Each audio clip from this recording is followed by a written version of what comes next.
Ms. Bailey. Good afternoon, everyone. Community Investment Review Committee will come to order.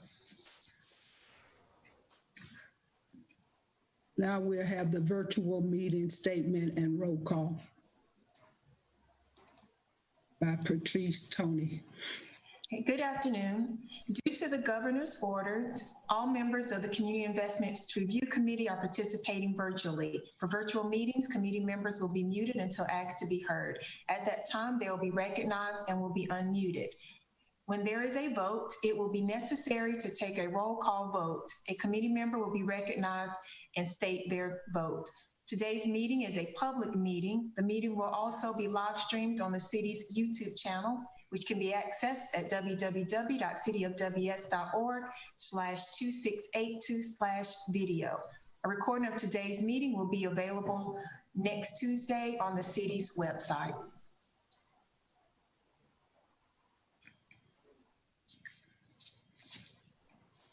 Roll call. We'll postpone the roll call when we do the approval of the minutes. Okay. Has everyone had a chance to review the minutes from August 27th? If so, can I get a motion to approve the minutes? Madam Chair, I move that we approve the minutes as they have been submitted. Okay, can I get a second? This is Shavers. I second the motion. All in favor, aye. So all in favor, I'll do a roll call. Claudette Bailey. Here. Ken Pettigrew. Aye, and here. Okay, thank you.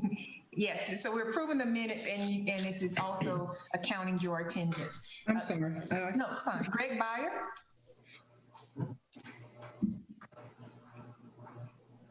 Kanika Brown. Here. And yes? Yes, I'm sorry. Okay. Dr. Joshua Canzona. Yes. Sam Hickerson. I think he's emailing me trying to get in, so he'll probably be in a minute. Damon Davenport stated he cannot attend today. Frankie Gist. Dr. Melisha Witt Glover. Aye. London McKinney. Present, and I approve the minutes. Debbie Hunter. Yes, I'm here. Francis Peralta. Rennie Pitt. Yes. Gracia Santillan. Quamika Shavers. I am present. Charlene Simmons. Christy Robinson. I am present. Kiana Terry. Okay. Right. Minutes have been approved unanimously.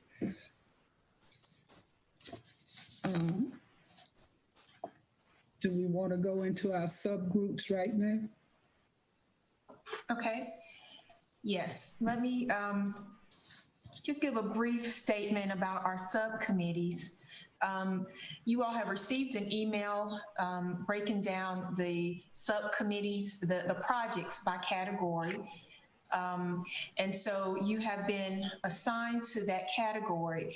I just want to state that some of you have submitted multiple proposals, and so obviously you can't be in every subcommittee. So you've been assigned to one, and you can discuss your project proposals within that committee, and then your other proposals will be discussed in a separate committee. And then when we come back to the full group, you'll be able to add to the case for your proposal. So I also sent some ground rules, so please use that as a guide. It's not something you have to follow, but I think it will be helpful when you go into your subcommittees. Make sure you know everyone in the group. If not, feel free to go around and make sure people state who they are and the proposal that they are advocating for or has submitted.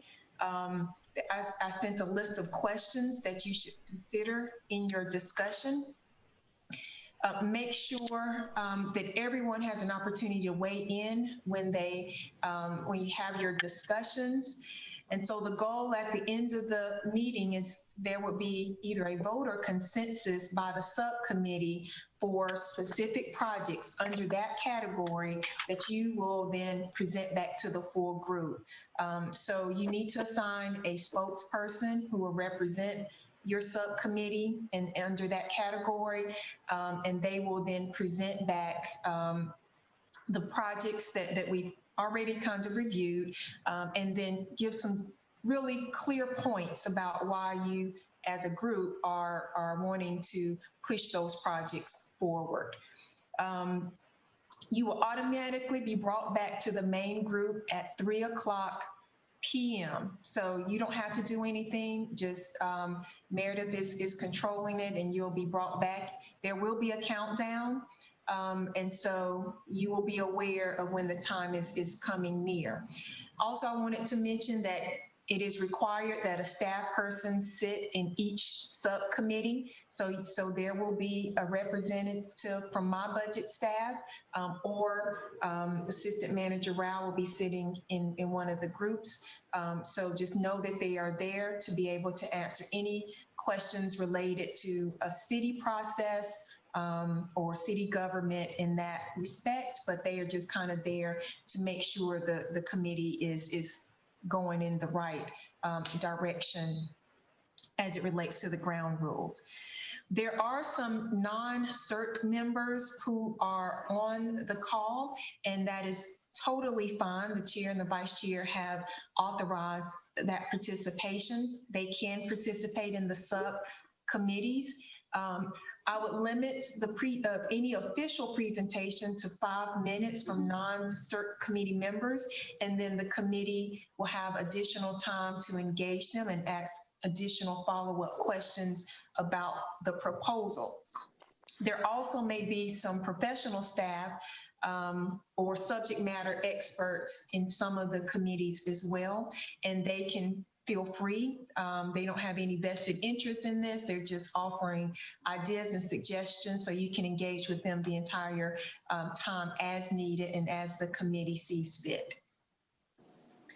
So at this time, we would need a motion to move into the breakout sessions.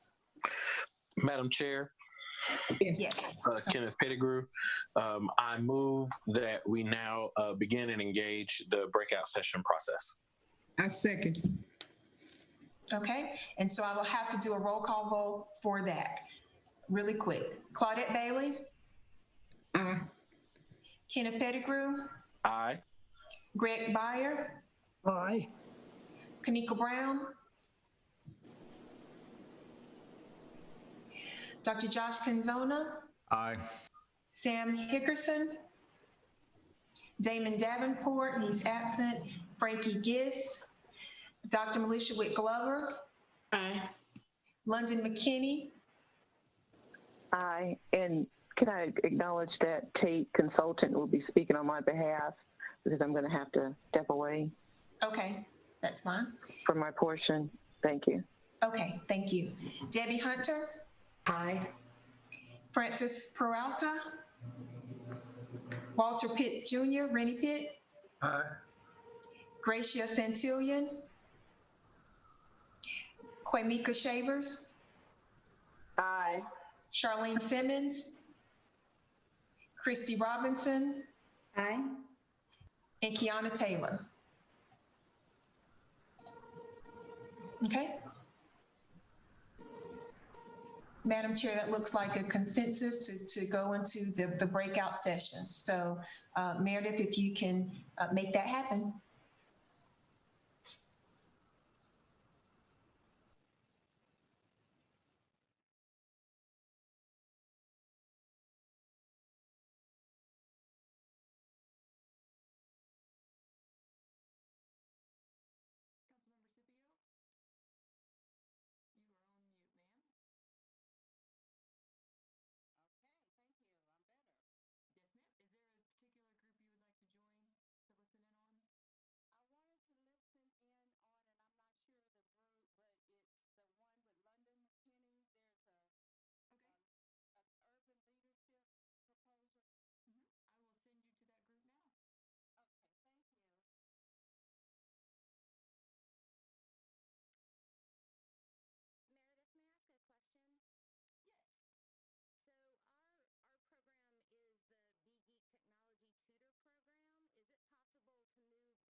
Patrice. Everyone should be back and you should be good to go. Okay, thank you, Meredith. Thank you. Welcome back, everyone, to the committee. We will resume the full meeting. I believe the attorney wants me to do another roll call. Is that correct, Meredith or Ben? I think she mentioned that. Yes, ma'am. Okay, all right. So let me do another roll call to see, make sure everyone is back. Okay. Claudette Bailey? Here. Kenneth Pettigrew?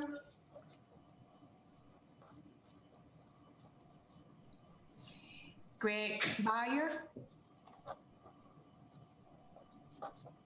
Here. Okay, that was Kenneth. Greg? Greg is present, yes. Okay. Kanika Brown? Here. Joshua Canzona?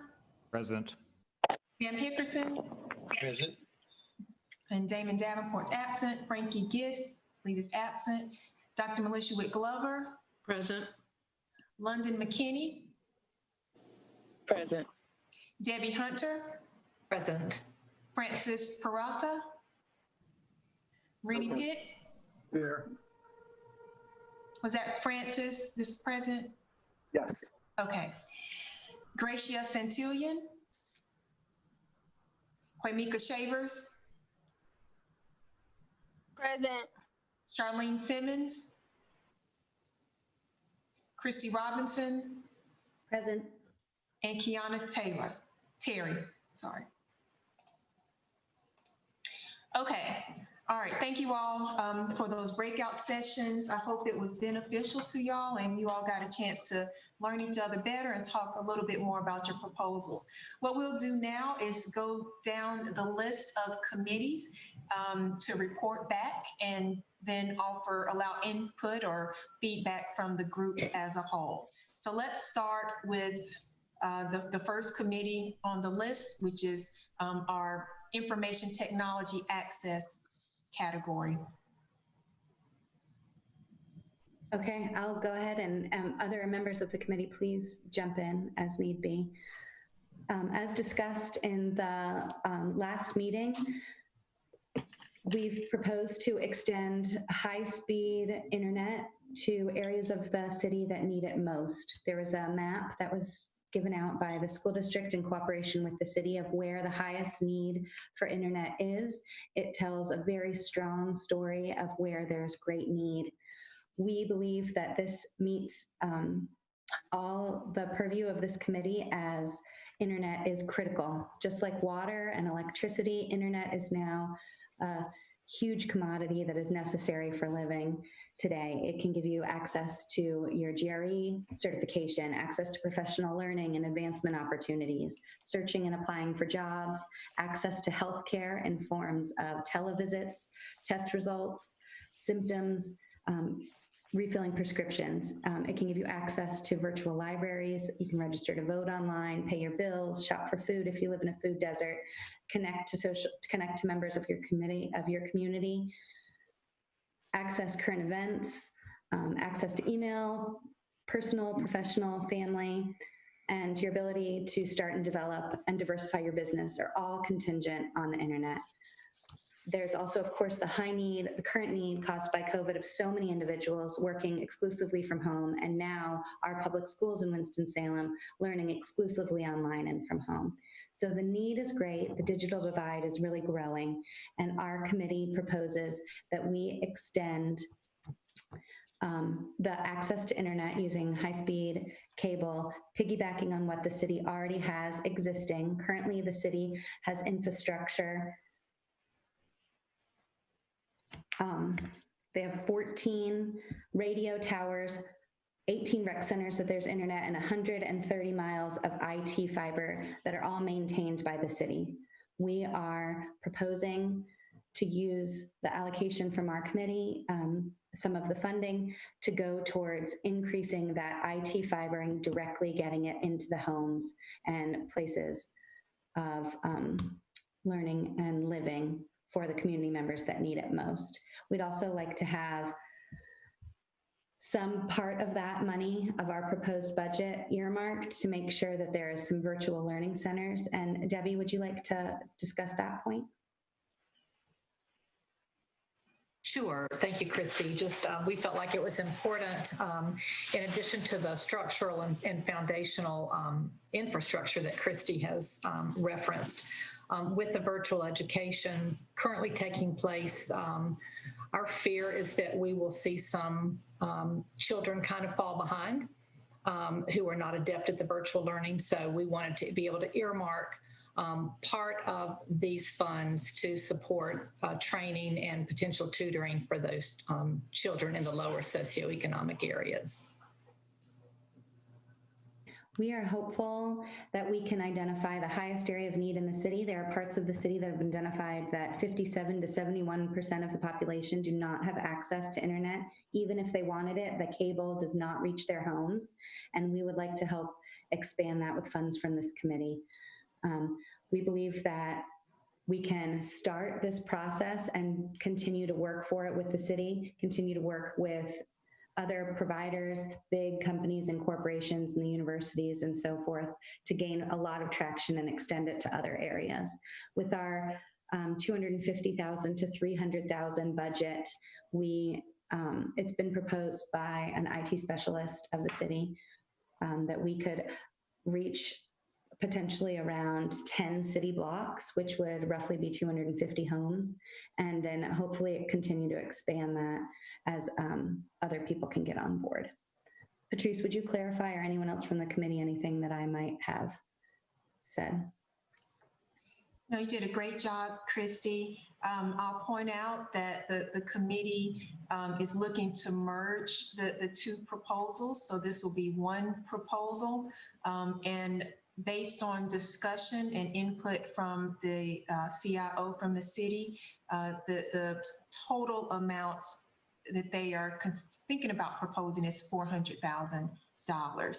A component would be obviously for the training and tutoring portion, and then a larger piece for the broadband internet access expansion. And so then I will update that list to reflect that. Okay, thank you. Does anybody have any comments or feedback from the group at large on the information technology access? Yes, ma'am. The only concern I have is that I did talk to a school board member myself as well, because I wanted to know if this was a federally funded issue. Were they addressing it, and how were they addressing it? And of course, this is the first time we've had to go through a pandemic of having virtual learning. And it was made very clear to me that the issues with broadband and of that sort are being addressed. There are also being other resources given to families who make it known that they need these resources for their children. So that would be my only concern. Another concern of mine also would be the fact that who is going to continue to pay for the internet service? Will the families have to pick up that cost after that? She might have said it prior to, and please forgive me if I didn't hear you.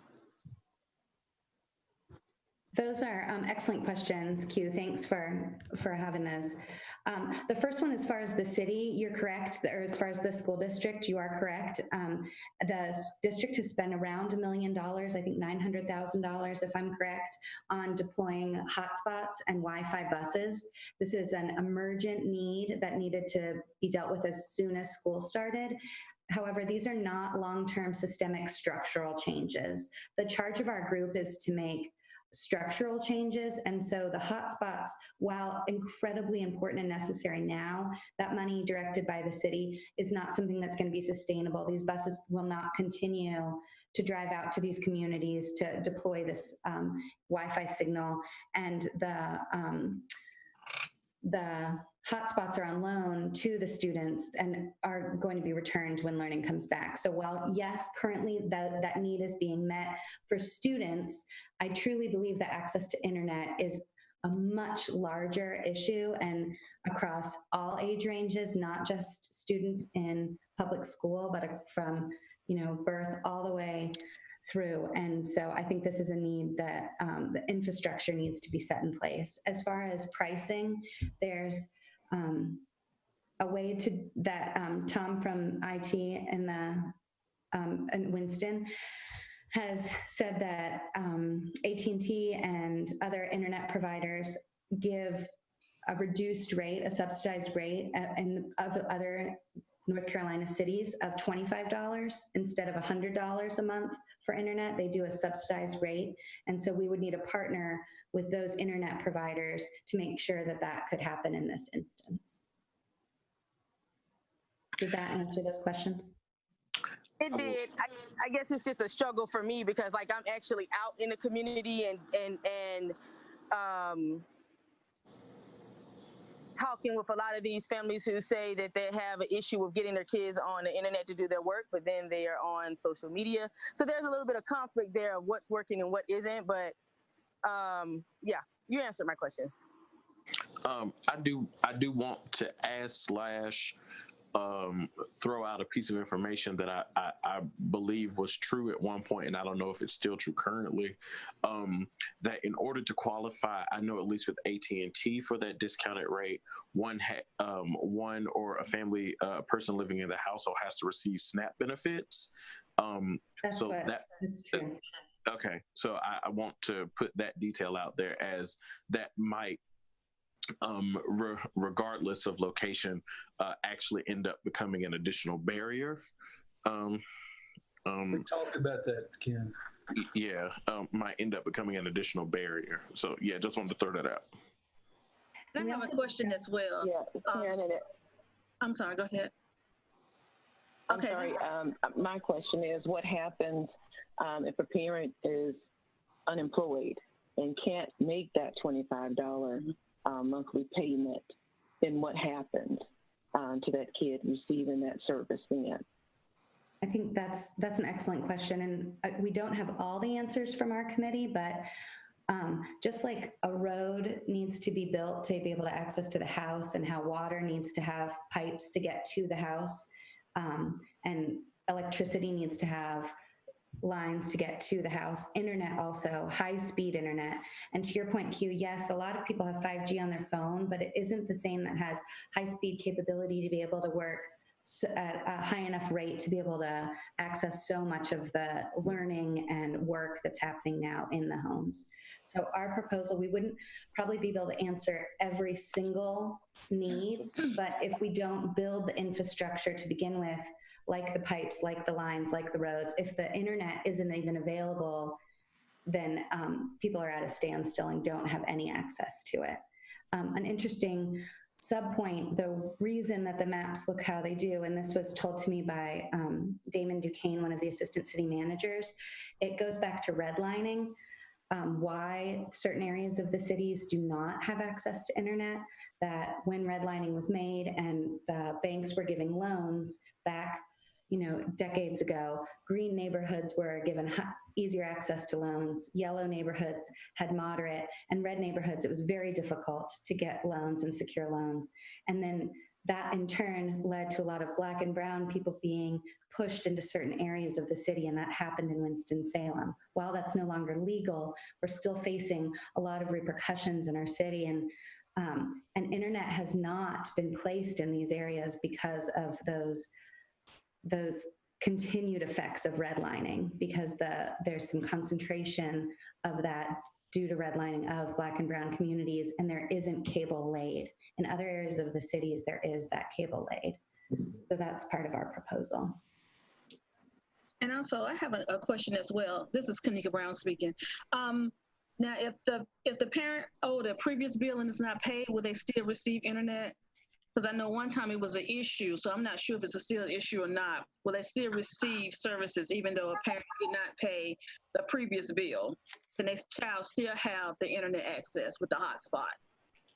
With the current hotspots from the Winston-Salem Forsyth County, I do believe yes, but with our plan, it's more hardwired. So the short-term solution that the school district has provided, access should be available from the hotspot. But the plan that we're is to hardwire it to get more high speed, higher quality internet hardwired in through IT cable, and as that's a little bit of another matter. But so they still receive the services regardless of a bill paid or not? Currently within the school district, but that would have to be something that would need to be worked out by our committee and further discussed. Okay. Thank you. Oh, I appreciate the questions. Mm-hmm. And just to let everyone know, I'm a elementary school and special educator by trade, not an IT. In IT management. So I'm doing my best to navigate these, but I'll defer to Tom, who's here, if there's any other more logistical questions.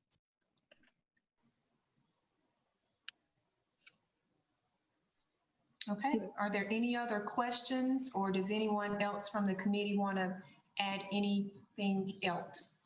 Okay, yeah, Patrice, this is Tom. Can I just make a comment regarding there are a lot of funds coming in from different areas right now.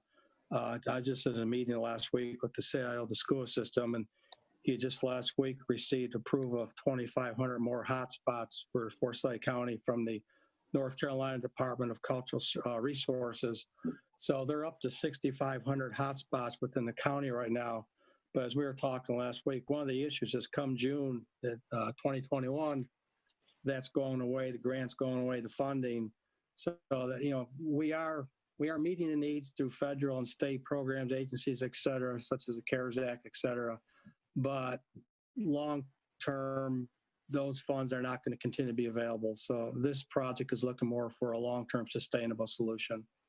And to that person's question about the hotspots, those hotspots really have nothing to do with someone not paying a previous bill from a service provider. So they should be able to use it. Thank you. Thank you. Okay, thank you, Christy and the Information Technology Access Committee. All right, moving on to the next category, which is heritage preservation and education. Who would like to speak on behalf of that committee? Ms. Tony, that's my committee, right? I think so. So I'm the spokesperson for that committee, but I would just like to say I would prefer Joshua speak on his, because he was at the end, he got cut off, and I would not do his proposals any justice. But I would like to say that we would like to collaborate with his proposal, because the Heritage Museum can help with entrepreneurship as well. And his idea is good, and I hope that that is permissible. But we got cut off before I could tell him that. So I'll go ahead and present. The first idea was by Mr. Hickinson. He works with the Bryan's Place. Basically what they do is they help assimilate ex-offenders back into the community, as far as helping them with gainful employment, healthcare, jobs, any type of resources that they need to get themselves back into society, to prevent them from repeating offenses and returning back to prison. Right now, the building is bought and it's paid for, but they need some more resources to help man the build. And I believe he asked for $100,000. Make sure I didn't leave anything out. And it is currently run by, right now, Ms. Shirley Dockery. And Mr. Hickinson, you can jump in if you would like to add anything additional to your proposal that I did not mention that is relevant. Well, actually, we've been involved in this for about 5 years right now and function on a very restricted or limited budget. And we haven't had much success with individuals who have been incarcerated and have come through Bryan's Place and have gone on to meaningful, I mean, not just one or two, we have several of them who've gone on to meaningful relationships with the city in terms of some have gotten married, not all, but most of them have gainful employment. It's just, I would invite you to just go by 611 Mulberry Street and experience what I've experienced, what we have experienced at Bryan's Place. If anything could be directed toward assisting us with Brian's Place, it would certainly be appreciated. But it's a different place, well thought out place, and the people who function at Brian's Place are committed to being a support for past offenders.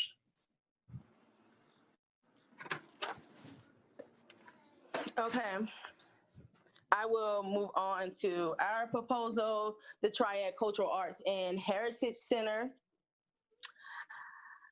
It will address social justice and racial equity issues by utilizing systems of change, cultural methodology that would include things like the festivals that we have, like the Juneteenth festivals, cultural heritage tours, community conversations, exhibits, literacy, and think tank banks. So let me explain very quickly. This museum, this center will allow Black and brown individuals to learn how to fish versus somebody fishing for them. Learn about how rich our heritage is. To learn how to utilize our God-given talents, our talents that we've self-taught, how to sustain themselves economically, how to continue to be able to feed their families versus being able to go to what we call these food banks and things of that nature to get food, to be hungry again the next day because they're not being given real resources, real opportunities to make a way to sustain their families themselves. And this is even with the allocation of things like EBT and Medicaid and stuff like that. It's about being rich in your culture. And I am a product of that. I not participated in things that were free to my family at the YMCA, the Winston-Salem YMCA. Had I not been afforded the education at Winston-Salem State University, I would not have the opportunities that I'm able to give to my children right now because somebody taught me how to fish. And I know some people think to themselves, well, what is a museum going to do and how is that going to impact poverty? With the Black and brown community, it's about knowing who you are and what you can be. And then from there, things are very endless. Then that's when you have your sustainability and your success stories through individuals like myself, who I own my own business. I work for myself, but this was not realized until I was put into an opportunity to see how great I could be. Because I came from an environment that didn't show me how great I could be. It showed me the worst opportunities of life, the worst choices of life. And everybody was doing it, so it made sense for me to do it as well. But when I was taken out of those environments and put into culturally rich environments that showcased my talents, I wouldn't know I was a good dancer if I had not been in the YS. But the YS was a very low cost to my mother who could not have afforded much. With the other ancillary programs that we participated in, like the summer camps and things of that nature that took me out of my environment to put me somewhere else that prevented me from getting into a great deal of trouble and making some very poor choices. This museum, this center is going to provide that because we don't have that here. We don't have a strong, just in-your-face cultural presence here in Forsyth County to pull these kids off the street, to address gang violence and affiliation. Some of these kids are getting involved in things they have no business to get involved in because they have nothing else to do. Nobody has uncovered their talents. Nobody has told them they were talented. And I know because I was in that position. My mom didn't tell us we had to go to college. It was about just stay in school. Stay in school, don't get in trouble, don't keep getting suspended. That was the goal. It wasn't to make good grades so we could go to college. It was stop misbehaving in school and getting kicked out. And I know a lot of those things are being said to a lot of these kids that are around here involving into a lot of criminal activity, gang violence and affiliation, because they have not been given opportunities to uncover who they really are, how talented they really are. Knowledge of self. Now we know that this is not going to eradicate violence, gang affiliation, and poverty overnight. But what I'm trying to explain to you is it will begin to heal it because you're on the phone right now listening to someone paying from the communities that we're trying to help. And I'm going to let Joshua speak on his proposal because I would not do it justice and he was cut off and he didn't get the adequate time that I did because I took all the time and I'm sorry about that. And I would rather him speak for his proposal, but we would definitely like to collaborate with you. Okay, thank you, Q. I appreciate that. I'll be very quick.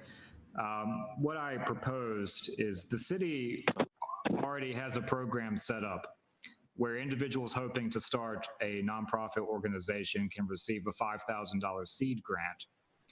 each year up to 3 years, I believe. In addition to the $5,000, they've received guidance and support from city staff to help them with the logistics of their new nonprofit and help them to work toward continuing sustainability and success. Candidates for this program have to they have to submit an elaborate application that's then reviewed by city staff and a citizen committee. There's a lot of good ideas, but there's not always enough money to support these grant requests. The way it happens on the citizen committee is if you give $1 to a new request, you're almost always taking $1 from another organization that's always doing good work. It's tough to do that. So what I've recommended, because the application process exists, because the review process exists, because the infrastructure is already there, taking $100,000 of the money we have and earmarking it for these projects for the next 5 years.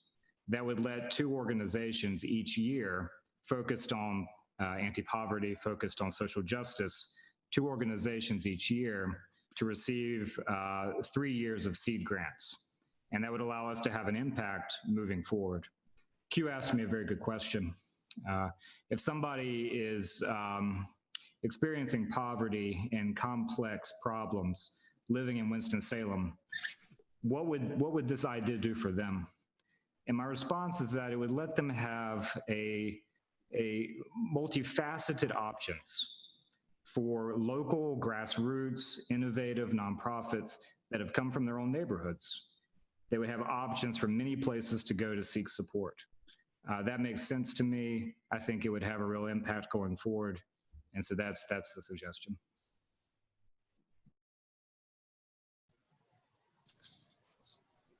Thank you, Josh. And then the last item in your group should have been the historical markers program. Okay, that was my idea as well. I didn't even begin to talk about it, but it's similar in the sense that we have a historical marker program that's, correct me if I'm wrong, but it has stakeholders from both the city and the county.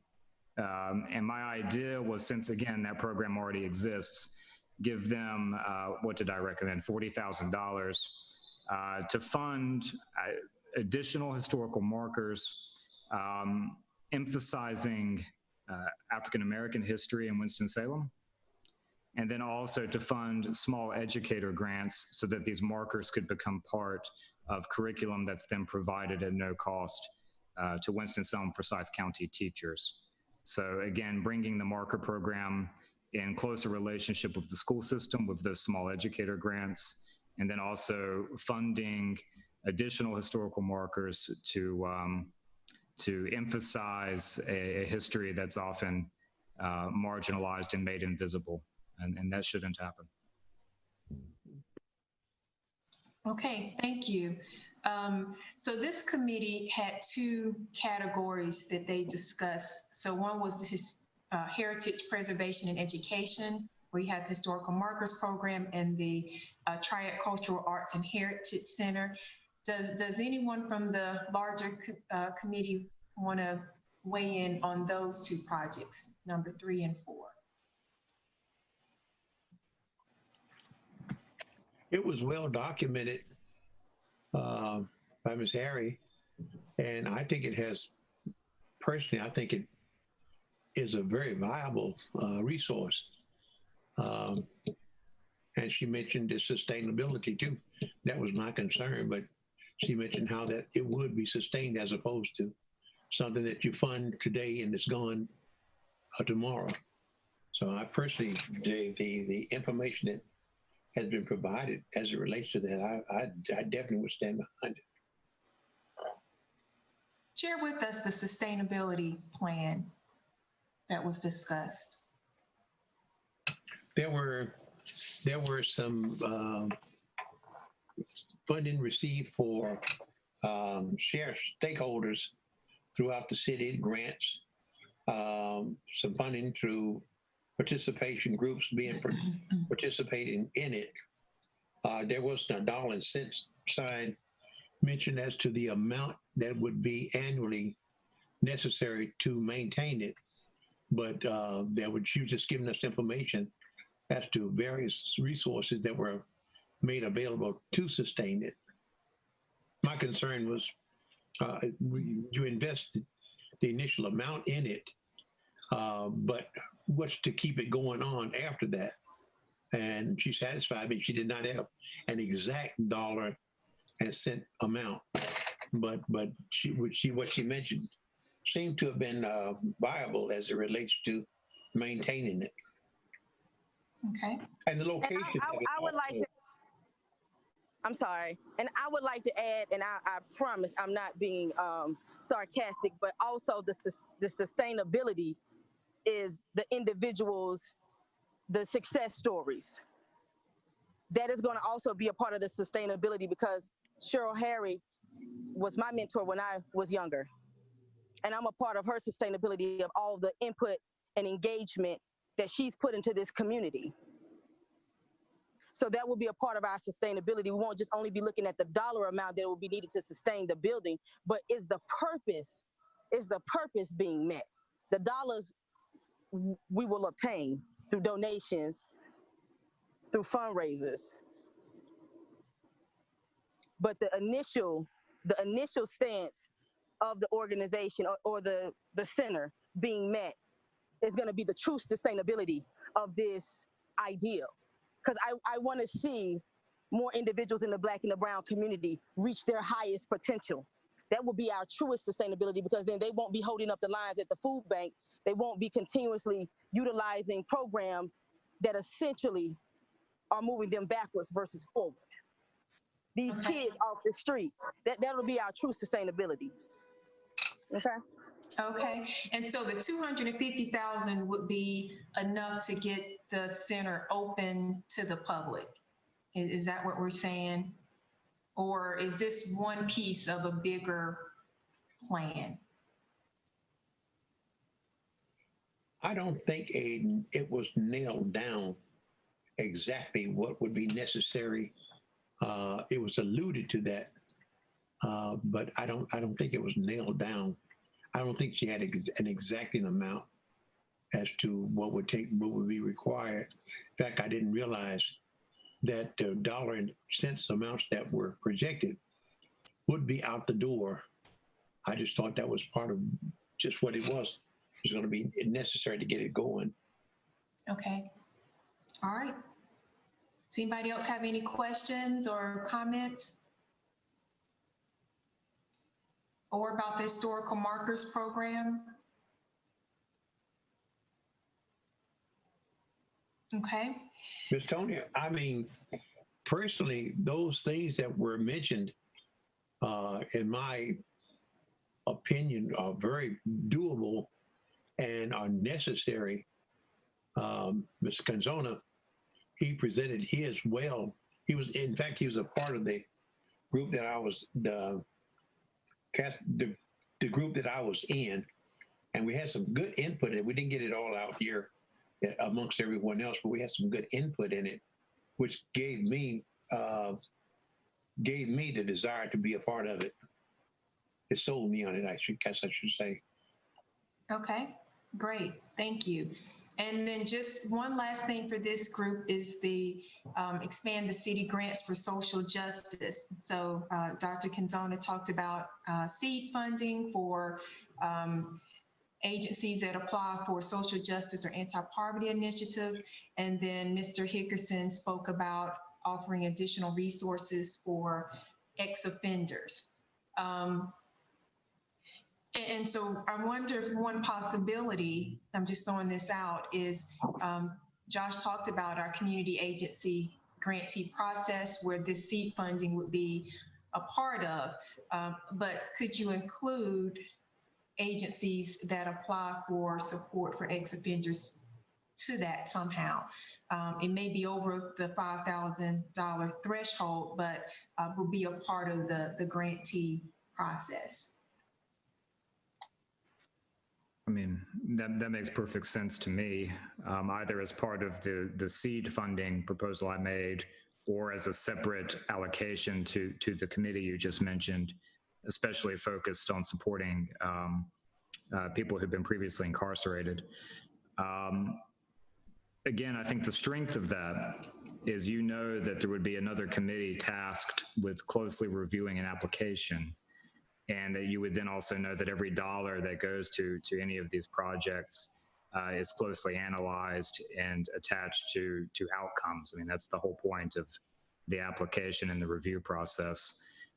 So I think it makes sense for a portion of the money allocated to this committee to be used in that way. I think it's sensible, and it would have a long-term impact. Okay. Yeah, I agree with that. Okay, great. Ms. Shavers, were you okay with that since you're part of the committee, maybe combining these two things and making it part of the community agency process? Yes, ma'am. Okay. Teamwork make the dream work. Yes, ma'am. All right, thank you. So we'll combine these two. We'll keep the dollar amount, if that's what you all are suggesting, be 200,000 total. Agencies can apply for if they offer support to ex-offenders or can meet a social justice or anti-poverty initiative. Okay, let's move on to the thank you committee, y'all did a great job, and thanks for explaining your proposals. Let's move on to the mentorship committee. Who would like to speak on behalf of that committee?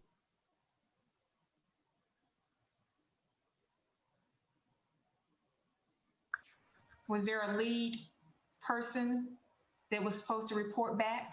There are. Yes, that's Kanika. Kanika Brown is going to report. Oh, okay. I'm sorry.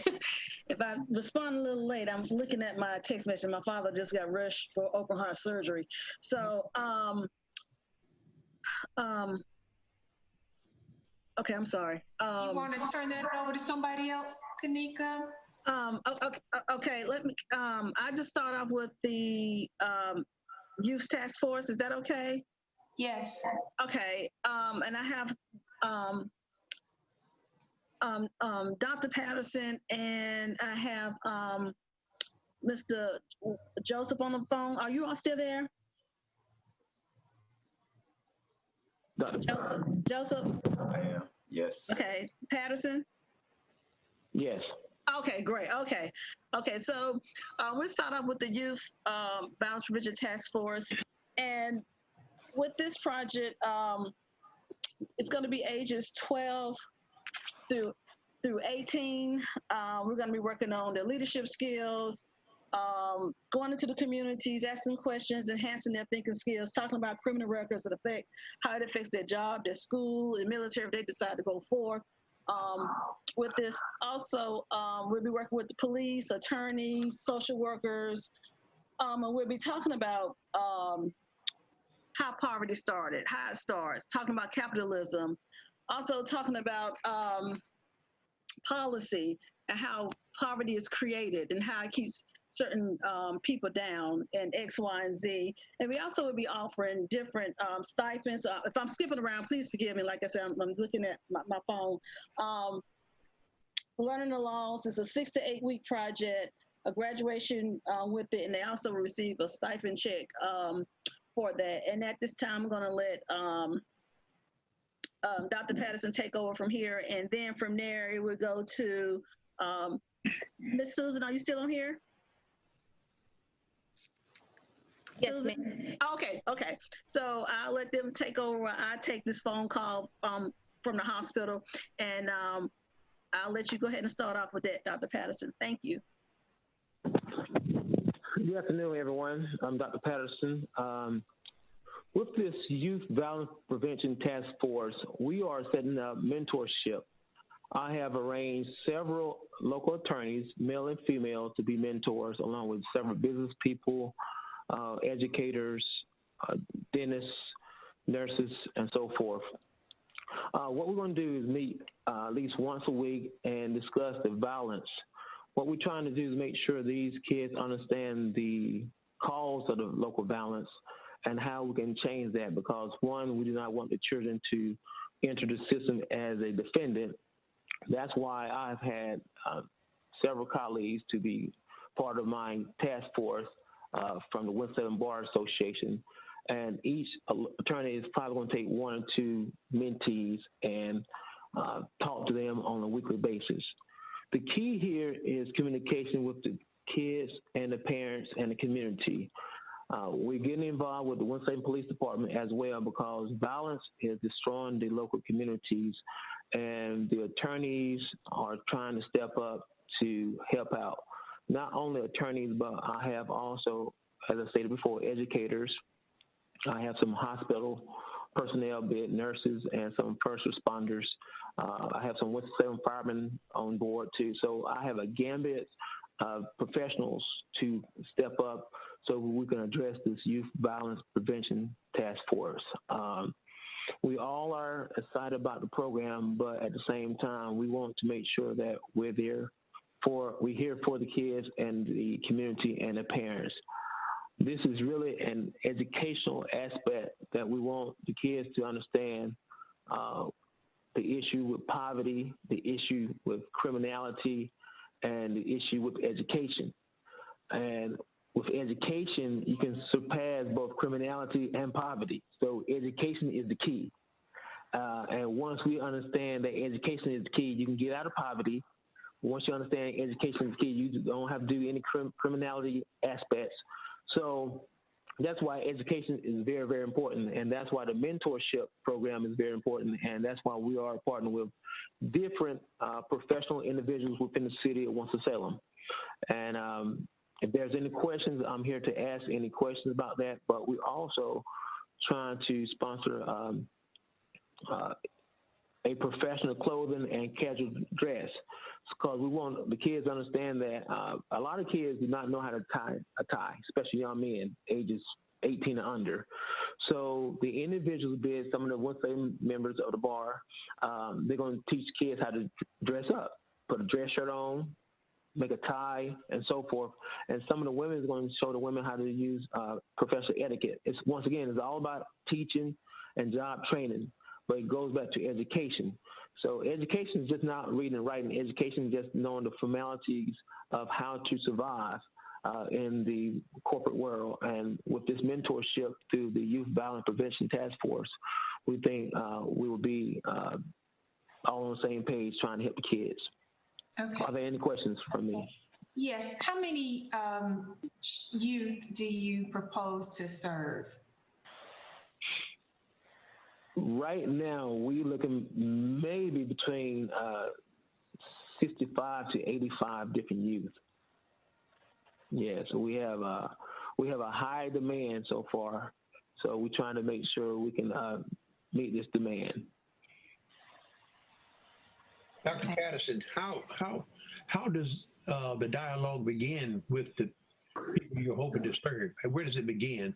You have an outstanding group working with you, but where does the dialogue begin with the individuals involved? Well, it actually begins at Neighborhood Hands. It's my nonprofit, and we have a classroom and computer lab. And right now, we're meeting over here every week, and that's what the dialogue begins. We have some of the mentors will meet the parents, and from there, we'll meet either at a community recreation center or Neighborhood Hands. But before we get the kids involved, we got to make sure the parents are involved. We just don't want to go pick up the kids. So we'll send out notice to the kids to have your parents come meet each mentor, so we all can be on the same page, because it really does take a village to raise a child. So we want everyone to be involved, because we just don't want the mentors just picking up little Johnny and that's it. We want little Johnny, mother and father involved, if they're both in the home, or whomever, or lead guardian, but we want someone to be involved with little Johnny's mentor and him as a mentee.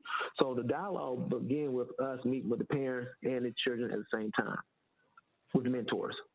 So you're incorporating the Youth Violence Task Force and the mentorship program together?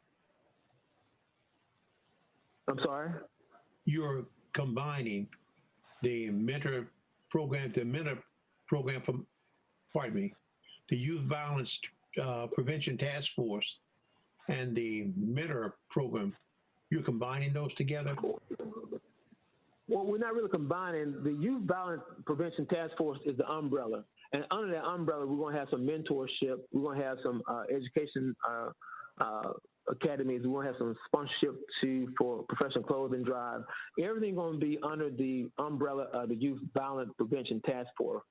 The mentorship is just one of the different arms of the Youth Violence Prevention Task Force. But the whole thing is under the task force. That's mentorship, any type of education, any type of sponsorships, feeding programs. We just want to do everything we can do for the children and the parents. But at the same time, everything still falls under the Youth Violence Prevention Task Force because that's the key. We have a lot of violence going on, and the kids need to understand the issue with criminology and the issue with poverty. But they both can be defeated with education. So that's why it's so important that the education aspect is the key with the mentorship. And that's why I have a lot of local attorneys involved because, one, the attorneys know the law, and we can define the criminology of the aspect of it. And not only that, I think local attorneys are good. Not being biased because I'm a lawyer myself, but I'm just saying I just think sometimes as a local attorney we can give something back to the community as a mentor.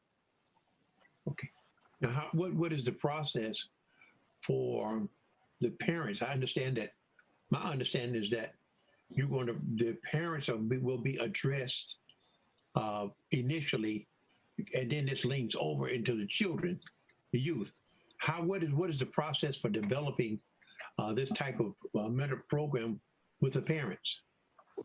I mean, well, that's a great question. That's a great question. The process is getting the parents involved with the mentors and the mentees. Now, when the mentors meet every week, because it's a 8-week program, we're going to try to do a feedback with also a dialogue with the parents via a telephone call, not meeting face-to-face, but we're going to try to meet face-to-face with the mentees and mentors. But we really want the parents to get involved, but at the same time, we want the mentees and mentors to have a positive relationship. But not to exclude the parents, but it's not really about the parents. It's about the mentors and mentees trying to establish a professional relationship, a professional mentor-mentee relationship, and just being able to understand the whole concept of what a professional individual looks like, both male and female. Okay. How do you measure the success? Wait a minute. Just for the sake of time, as we're running down and we've got several other projects to discuss. So, Mr. Hickerson, if you want to email me or we can talk afterwards about additional questions and I can get that to Dr. Patterson and then share it with the group, that would be great. Very well, thank you. Yeah, we would love to address any issues whatsoever. Yeah, any okay. questions. So yes, we can do that further, and any questions the committee has, we can make sure we get that to you.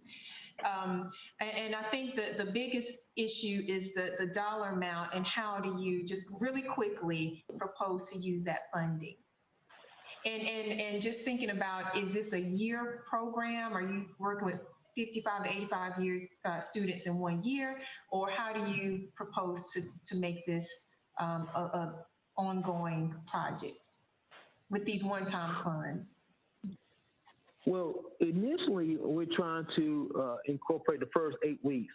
And as we incorporate the first 8 weeks, we're trying to get more money from different other agencies. But right now, the key is 8 weeks, not 52 weeks, because after 8 weeks, I think we'll be in a better position to see what we need to do. But a lot of the funds is going to be by donations and fundraising. But the initial funds is going to help the Youth Violence Prevention Task Force. And I think with the budget that we have in place, it can really help us out the first 8 weeks. And during that time, for myself as the grant writer, I'm going to be soliciting different fundraising and donations and so forth. So, see, the key here is anyone can make an impact. But the issue is, can you maintain the impact? And with the Youth Violence Prevention Task Force, we're going to make the impact, but we're going to also maintain the impact. So after 8 weeks, we're going to continue the process and continue the program. And hopefully after 8 weeks, we'll have more donations and fundraisers, because I have a lot of people involved. A lot of people are very excited about our task force. So I do feel that this will be a 52-week program, but at the same time, the first 8 weeks is really for this budget that we really need for the children. Okay. So you're proposing an 8 weeks program for 55 to 85 youth at $50,000, which is mainly. No, I said between 65 and 85 youth. Yeah, 85 is the max. Yes, ma'am. Yes. Okay. I thought you said 55. I'm sorry. Yes. Yeah, 55 to 85 youth. Okay, let's move on. Yes, ma'am. Thank you, Dr. Patterson, and no problem for that.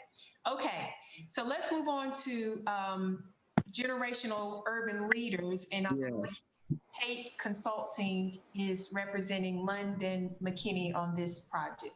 Yes. Good afternoon, everyone. We want to say we're grateful. We're Tate Consulting, and just listening to the dialogue today, we really believe we have a program that's scalable to reach those. So we are a leadership and professional development organization. We have a research team. So what we're saying is in our programs, developing generational urban leaders in our neighborhood. They're PhDs, they are MBAs, they are military leaders, they are grandmas, they're uncles that are in our community. They're re-entry leaders that are amazing, that they need a curricula that's research-based. And we're excited to say, we've written designs for Winston-Salem State University, the Center for the Study of Economic Mobility. And their study in 2015 was unique because it said that as they surveyed 15,000 residents in Winston-Salem, they said they are confident. And that's correct. As a professional researcher, that's right. And then the Center for Opportunity Act from a Gallup study says that around the country, a lot of residents are positive. However, there's no curriculum. And me and Mrs. Good here, we've written designs for the city. You know what I'm saying? For the city sanitation team, business writing, designs for the city of Greensboro, water reclamation engineers, for technical writing, performance evaluations. And so we wrote a design, but we want 40 residence leaders from around the city. And just listening to from each ward, listen to the Bryant Space and ex-offender. So, we wrote the playbook for entrepreneurial excellence to help a freshman start their company. And we had a freshman from the university. We had corporate leaders. We had a re-entry leader. We have resident nurses. Put them in the same room in an incubator, and they started companies this year. 41% of Black businesses are closed. Y'all know that? 41%. So we're talking about the student. We're talking about internet access. But we have 41% of Black businesses that are closed. And if you don't know, 51% of all businesses in the United States are small businesses. The Hispanic American leaders, 29% of their businesses are closed for good. But who's developing the leader, which is right there in the community? And so we wrote a design. We want 40 resident leaders. So each ward give us 5. And we will develop these rock stars to go back into, the Bryant Space. They can work with the museums. Wealth building starts with the mindset, writing for impact, collaboration at home, workforce strategies, the power of the mentor-mentee relationship from a research-based perspective. We're a research company. We want our program to be the benchmark for every city because we are the next to the last. And we've developed, and me and Mrs. Good, my little team, we have a research team that's developed leaders in many cities. We've wrote designs for all 58 community colleges. So we're saying, why don't we have a design to put 40 of our leaders from around our ward together for an extensive program to start off 4 days straight. And then we go into helping them create their strategic plans for their community. That's the difference. We have something that is scalable. So we're not talking about just working, we have $260,000 as our ask, but we're going to redeploy these leaders at the end of 1 year because they're going to get one. They're going to capture one leader to replace them. And these leaders will be ready to go into any other area, any other ward, or any other project that can go into any other room. And we see that because we've created these other designs, that these leaders may even want to become entrepreneurs. Who better to teach them than the person in the organization that's written the playbook for entrepreneurial excellence? Ms. Good, your thought on? Yeah. Okay, I'm gonna give you like about one more minute or less because we're running out of time. Well, I was just going to say that I think our program would be really huge because it does speak to the social justice and poverty of it and economic issues of our community. And so if we're working with 5 community leaders throughout each ward, to Antoine's point, is train the trainer. We can train them so they can go out and bring back in just one. And then we're hoping the program can go for an additional year as far as so we could build funding to make the program sustainable. And not just funding from asking, we're saying funding from national organizations. Yes. So we're not doing a whole bunch of fundraisers. No, we're too strategic for that. We're business leaders. So by helping other organizations see what we're doing, they're going to want to partner with this. Yeah. It's research-based. And we have the team to produce the actual statistical results in assessments. That's what we have. Can you assess it? We say we have an organization that assesses, and that's why this would be big to help not only our niche, but we're listening to the conversation here, and we can be a research support for everyone on this, partner with everyone on this team. So we're that type of organization. So Thank you all so much. For let me just, the $250,000, how will you use that money? Like we just said, we would have 40 persons, so 5 from each ward. And we have those 5 leaders from each ward will go through a 4-day program along with the subsequent programs for them to create their strategic plans for their organizations. We don't know how much time it's going to take. We don't have exactly how much time, because we're going to build this with the help of the other leaders in our city. So we're going to really make sure we have the right people. So are the leaders going to receive the funding? Who's receiving the funding, this $250,000? Or is it going to your organization for staff support? Staff support. We're also using it for we operate all the enterprise centers, so we have space for training. However, we know that exposure is key. We're going to make sure these resident leaders are exposed to other areas in our city. So we know we will have transportation. We may have food and overhead like that. We know that. But more importantly, we have a research staff. So we're going to make sure we have the research behind it to help to really give it back to the city. Yes, Ms. Good, your thought? Okay. Mr. Good, what is your track record? What's my track record? Thank you for saying that. You give me more time. I'm glad you did. About 30 seconds, because we really need to move on. 30 seconds. So we have trained the City of Winston-Salem sanitation team, the City of Winston-Salem utilities team, the City of Greensboro transportation team, all 50 community college leaders, the Clemson University, you name it. And we have a PowerPoint presentation that's there for you, sir. Winston-Salem Transit Authority, we wrote the design for the Strategic Employee Succession Blueprint. So how do you blueprint job roles? We wrote that. And so we've done that in Winston-Salem Transit Authority is the largest transit authority, minority owned in the world at one time. And it was so successful, they invited us, the old transportation sector of North Carolina, invited a little small mom and pop of Winston-Salem to present at the national conference. So we have tons of those. Look at our website, it's there. But again, we're grateful that God's blessed that we've done it. Yes, sir. Thank you so much. Okay, thank you, Mr. Good, for that presentation. Let's move on, and then we can come back to specific questions if you have it. I know that the Salvation Army all-day care, that was submitted. Rennie Pitt submitted that. You have the description in the narrative about that. They are requesting $125,000, and that's a straightforward proposal. Damon Davenport, he's not here. He presented the mentorship program. This would be, I think, his proposal is more about a city internship to pair city staff with, or I'm not sure, maybe city representatives with minority mentors. And then we have the Southeast Ward Youth Technology Program. We have heard a description of that from Susan Morris at a previous meeting. Is really quickly, Ms. Morris, if there's any additional information that we haven't heard, you can say that now. Yes, ma'am, and I will be under 3 minutes. As Mr. Good and several others had mentioned about entrepreneurship, this is obviously, or this is an organization, BGeek, that will be doing the tutoring program in the schools with the students. And he is an entrepreneur. He has a master's degree from Winston-Salem State University and a bachelor's degree from there as well. This is, the money will be going towards paid over. Now it would be actually 3 quarters. So since the city council is not voting until the middle of October, and the second quarter of the school, Winston-Salem Forsyth County Schools, is October 26th. We could be ready to go starting in second quarter. That would also provide $33,000 per quarter instead of $25,000 per quarter, which would allow for additional tutors and then also allow for additional wards to be served, focusing on the southeast and northeast wards in addition to the southeast ward.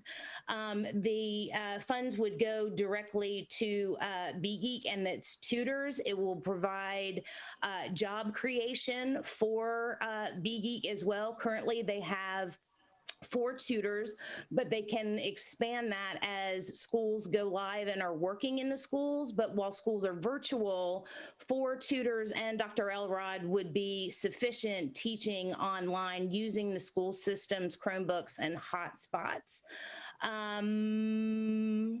Oh, and then the after-school program, when it does go live, it does provide additional supervised time for students, which would allow for parents to work additional hours as well. So they will have free childcare for additional 2 hours after school while they're in the BGeek program. And I think that's all. Yes. Okay, thank you. And then the Southeast Ward Male Academy. Joseph, are you there? Yes, I'm sorry, I was trying to unmute. So yes, again, I presented that last week, and some of the changes that we did make was being able to provide these services to 15 to 20 individuals. And the only other thing that I didn't really have time to get into is just to review that program again. It's pretty much, we are just providing workshops to educate and empower the community at risk and dealing with social injustices on how to respond when engaged by police. We will bring police in who are familiar and unfamiliar in dealing with this population, and offer trainings to each side on constructive ways of interacting and dealing with problems effectively. The big thing, I know it's limited on time, so I'm trying to hurry up and rush through it. So the big thing for us is that, of course, we have individuals that specialize, or our company really, we specialize in providing behavioral services to individuals that are challenged with different behaviors, also mental illnesses, intellectual developmental disabilities. The big thing that I hear from everyone, I just wanted to put out there, outside of just behavioral, is mental health. And so I just feel like with listening to everybody, like it kind of comes down to, like, at first you got to find the foundation of what's going on, so we can provide all these different services and help and assistance. But in a lot of these communities, a lot of our individuals that are facing poverty or dealing with social injustice comes from a lack of healthcare, specifically mental health care. So we can really address and find out if they're going through mental health issues, which can be brought on by environments, abuse, and many different things outside of just like being born with or anything like that, then I think we can begin to tackle and really see what they need.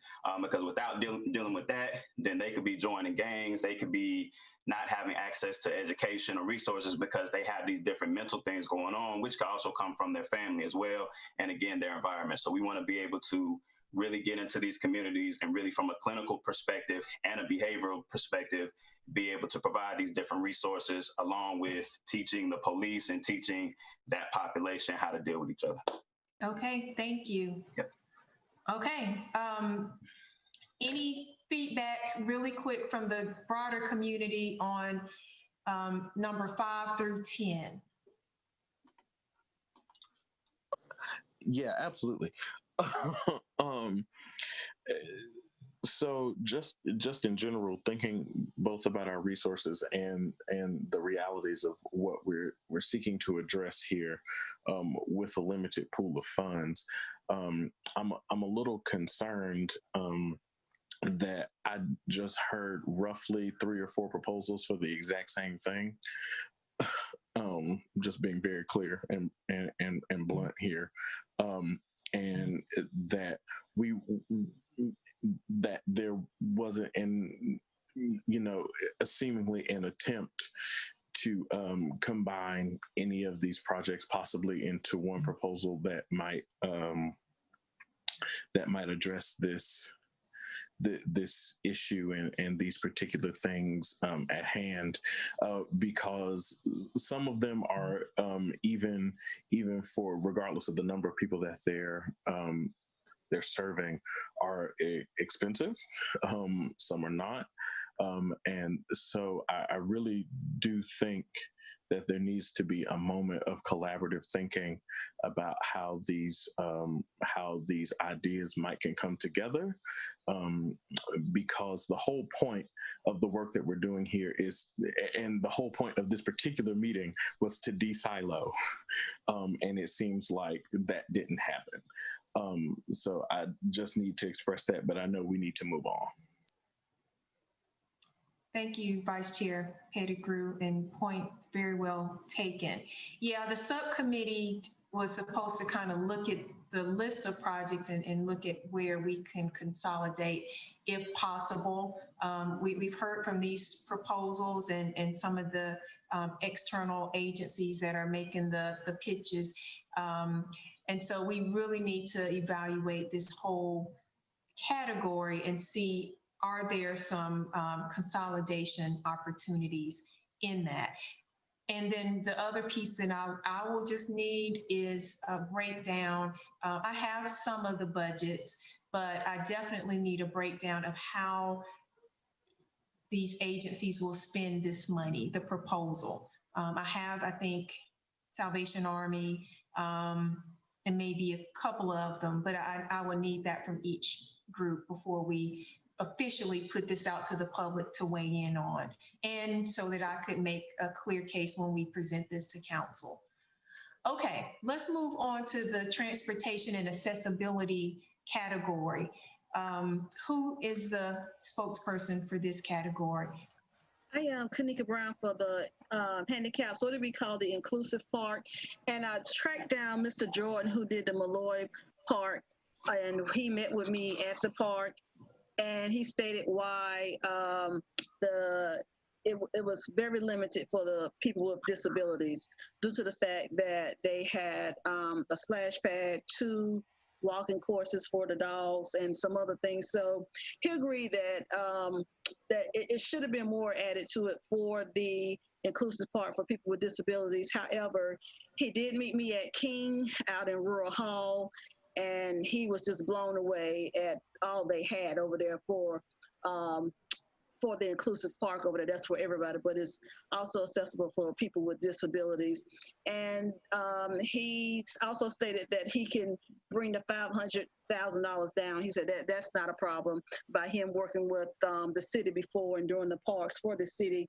That's something that he wouldn't mind collaborating on, working with the numbers. That's not an issue at all. He's not available today, but however, he stated that if any questions or anything, just let him know. He'd be able to take care of it. Okay. So and that's it for that project. Okay. Any feedback from the group at large? And please, committee, can you give us about to about 4:20? We'll try to have all of this wrapped up, but if you can give us a few more minutes, that would be great. So does anyone have any feedback on the Ms. Brown wants to change the name to Inclusive Park? Yes. Okay. And we can just change it, but this for right now, because then inclusive means just for everybody. I have a question. Christy? Yes, Q, I am on board with you in so many ways. I am an EC teacher, and I think that this is so incredibly important, but I'm curious to how this accessibility park fits into the purview and charge of our current committee as far as addressing poverty and social justice. Can you discuss that?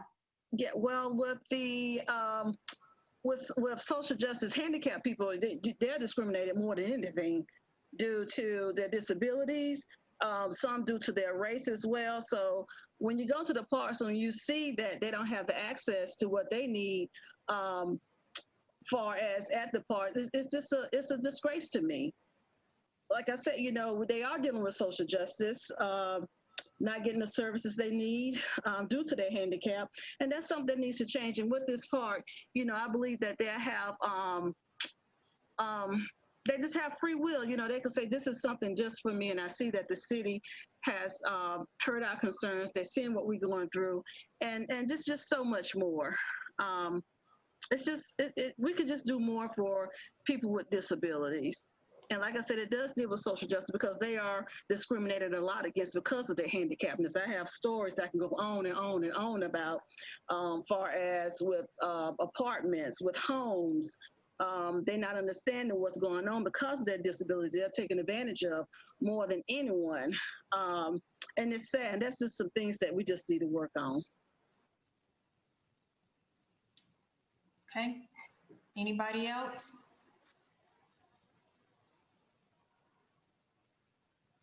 So I think these two categories were combined into the long-term strategies group. So who was the spokesperson for that group?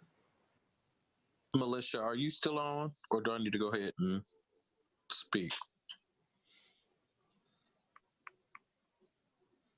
Okay, so Dr. Whit Glover did have to jump off because life. But so we looked at these two proposals, and we are going to continue to bring them both forward. She took more detailed notes, which she will forward to you, Patrice, that can be shared with the committee. But that, well, all three of these proposals, actually, I'm sorry, not to all three. The third and the first, so the, what's it called? I'm sorry. The addressing root causes and the social justice coordinator, we have decided to combine into possibly one proposal, in that the city, with the help of a consultant, would go through a process of I'm going to call it just briefly an equity shakedown, understanding how equity practices are being used and fulfilled, both in budgeting, in the use of resources and programs that are funded, in internal city practices as well, all the way around. And then based on that assessment, also realizing that there are certain things that are not effective and that are not addressing the issues that need to be addressed, and that would free up additional funds to sustain the position of the social justice coordinator, possibly over time. So that's how the two end up being combined into one proposal. We do recognize that a position is difficult because of the nature of this funding, but hopefully the work that is done with the addressing root causes would free up funding to sustain that position. The second one, which is addressing food access and food deserts, which is a real social justice issue that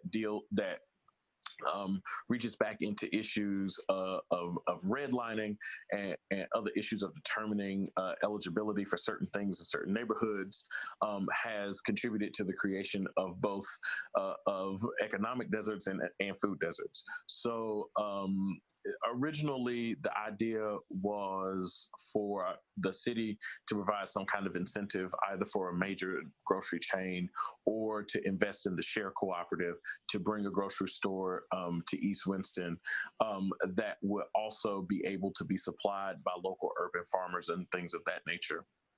At present, the proposal has shifted just a little bit, that the funding definitely could go to share, to be used as part of their programming, and maybe some infrastructure to work with existing groups and resources, urban farmers and other folks doing food work, with an intentional intentional city investment in food access.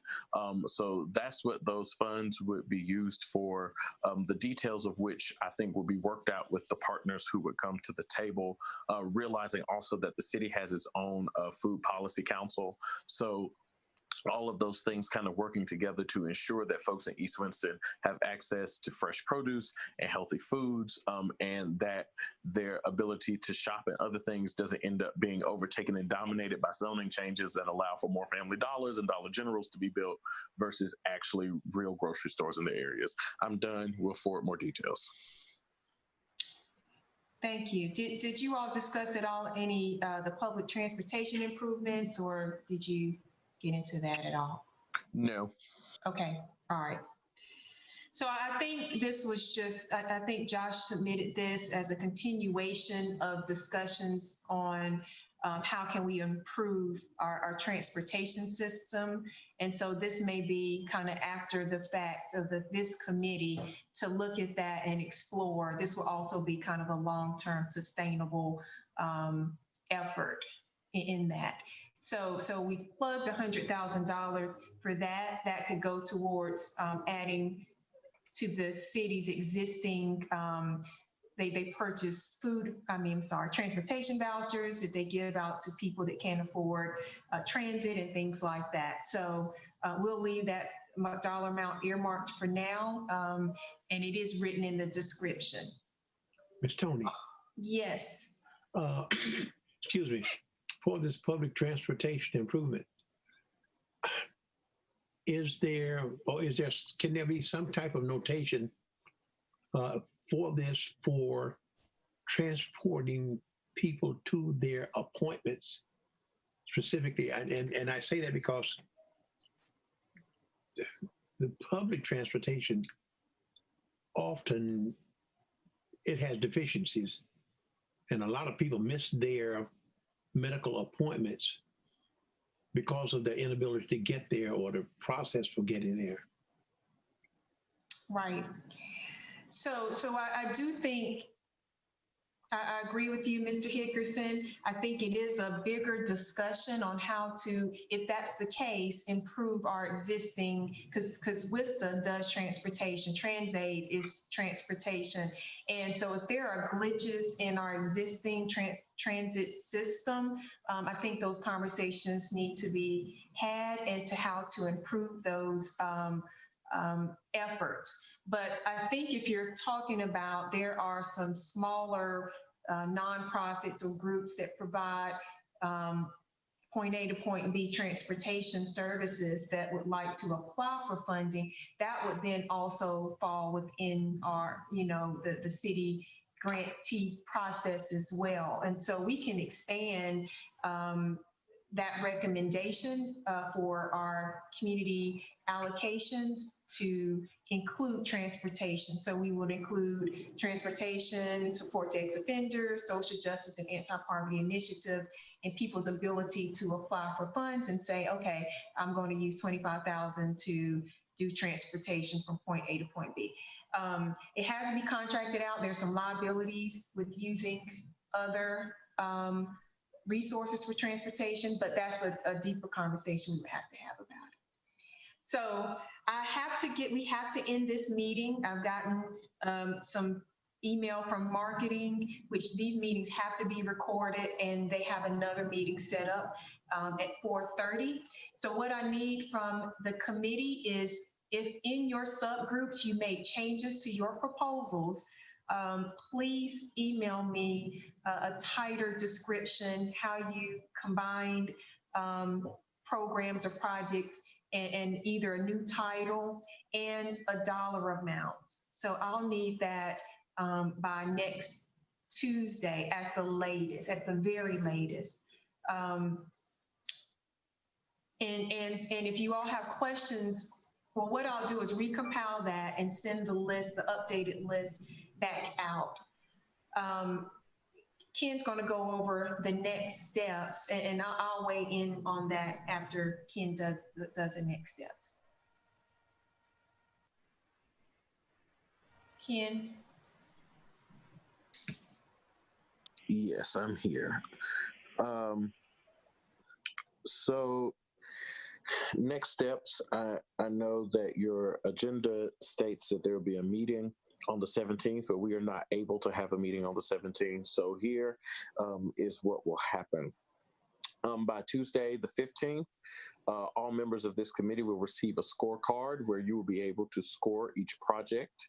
And then also on the 15th, a similar scorecard will be made available to the public via the city's website and on social media. And so there will be no meeting on September 17th. Instead, you and the public will receive a scorecard to be able to score each project and proposal. Scorecards and citizen input will be due by Monday, September 21st, and the results will be emailed by Wednesday, September 23rd. On Thursday, September 24th, at our meeting, we will meet at 2 p.m. and then at 3 p.m. we will have a public input session. And then following that public input session, the committee will have its final deliberations and vote on projects. Okay, so that was a lot. I'm going to email that out to everyone about the next steps. There's a lot to still obviously be discussed. And the 17th, we apologize, it's just booked up. And like I said, these have to be aired live, and there's no space on the 17th for this meeting that we added back. I know we wanted extra time to meet, and so it's up to the committee if in between now and the 24th to add an additional meeting. Otherwise, we need to communicate by email. And I blind copy everybody because we cannot have a formal meeting by email, and so that prevents that from happening. So that's why we do a blind copy. But I will definitely be glad to entertain questions or other information via email. The scorecard, if you all can give me updates sooner than later, really by tomorrow, on your proposals, that will help us create the scorecard. And so you all will then be able to vote basically on your on the projects. The committee will need to go through all the projects and actually rank them and score them. And then once we get that final tally, I'll email that out so you can see what projects made the cut and what projects did not make the final list. Okay, so with that, I'll turn it over to the chair. If there's no further business, the meeting is adjourned.